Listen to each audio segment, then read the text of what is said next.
પાલનપુરથી ગુજરાતીઓનો પ્રિય તહેવાર નવરાત્રી હવે ગણતરીના દિવસો બાકી રહ્યા છે ત્યારે જિલ્લા અને બનાસકાંઠા પાલનપુર શહેરમાં નવરાત્રીને લઈને આયોજકો દ્વારા તૈયારીઓ શરૂ કરી દેવામાં આવી છે।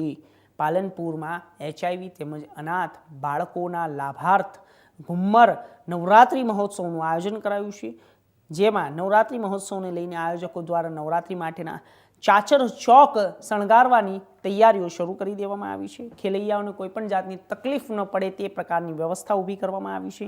પાલનપુર અમદાવાદ હાઈવે પર એસવીપુરા પાટિયા પાસે ઘુમ્મર નવરાત્રી મહોત્સવનું આયોજન કરવામાં આવ્યું છે।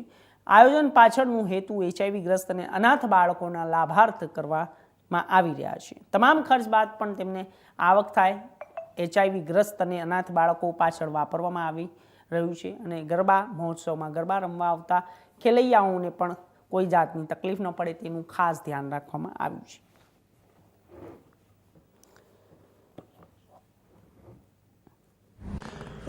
ઘુમ્મર નવરાત્રિ મહોત્સવ 7 વર્ષ પૂર્ણ કરી 8મા વર્ષમાં પ્રવેશ કરી રહ્યું છે। આપણે આ વખતે વિશાળ ગ્રાઉન્ડમાં અતિથિ હોટલની સામે આ ગરબા મહોત્સવ કરી રહ્યા છીએ। આ ગરબા મહોત્સવ કરવાનો હેતુ બનાસ NP+ બાળકો જે HIV ગ્રસ્ત બાળકો છે એમના માટે કરીને આપણે કરી રહ્યા છીએ। આમાંથી જે કંઈ પણ બચે છે એ તમામે તમામ પૈસા આપણે એમને ડોનેટ કરીએ છીએ। અને બીજું કે આ ગરબા મહોત્સવ ફેમિલી ગરબા મહોત્સવ છે।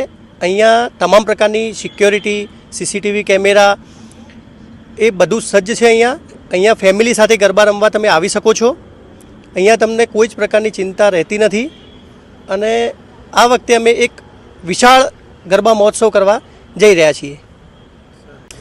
દર સાલની જેમ આ સાલ બી ઘુમ્મર નવરાત્રિ મહોત્સવનું આયોજન અમે લોકોએ કર્યું છે। નવી જગ્યાએ નવા અંદાજમાં અને વિશાળ ગ્રાઉન્ડ સાથે ઘુમ્મર નવરાત્રિ મહોત્સવ એટલે અમારી એક સંસ્થા બનાસ NP+ જે HIV પોઝિટિવ અનાથ બાળકો તેમજ વિધવા બહેનોના લાભાર્થે કામ કરી રહી છે। એ લોકોના ચેરિટી માટે આ પ્રોગ્રામ નવરાત્રિ કરવામાં આવે છે। આમાં ગામડામાંથી તેમજ સિટીમાંથી સર્વ સમાજના ભાઈઓ બહેનો ખેલૈયાઓ ગરબે રમવા માટે આવતા હોય છે। આ વખતે એક નવી પહેલ કરી છે કે આખા જિલ્લામાંથી સરપંચ ઉપસરપંચ તેમજ તલાટી મંડળને બી અમે લોકોએ ઇન્વાઇટ કર્યું છે ગરબા રમવા માટે। સરકારશ્રીની તમામ ગાઈડલાઇનનું સંપૂર્ણપણે ચુસ્ત પાલન કરીશું। Example fire safety, CCTV camera, entry exit, બીજા જે બી ગાઈડલાઇન્સ સરકારશ્રીના જે અમને લોકોને મળ્યા છે એનું સંપૂર્ણપણે પાલન કરીશું।